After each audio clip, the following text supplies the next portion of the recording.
My name is Slavo Radosevic, and I'm professor of innovation studies here at CCUCL.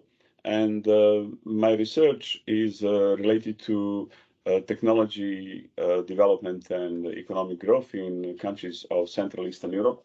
When I say Central Eastern Europe, I mean from the EU economies to countries of the former Soviet Union.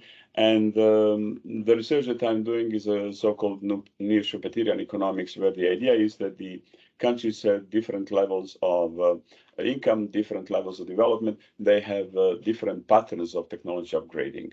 And I try to develop matrices in quantitative terms to show the specificities of these economies.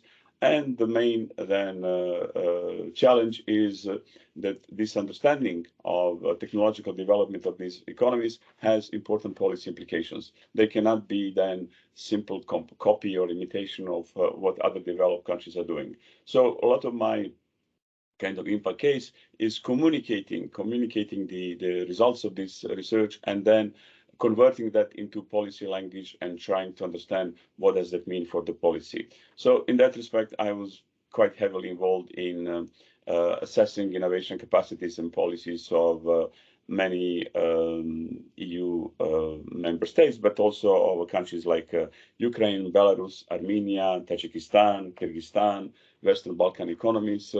I was engaged in a world in work with the World Bank, with the OECD, European Commission, where I was a special advisor to Commission for Regional Affairs, all with the idea to point to specificities of Central East European countries and what are then policy implications for these economies.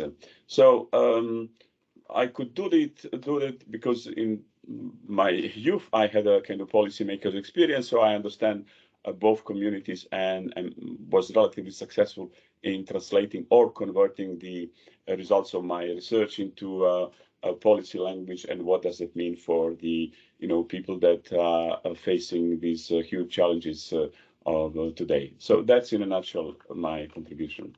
Thank you very much.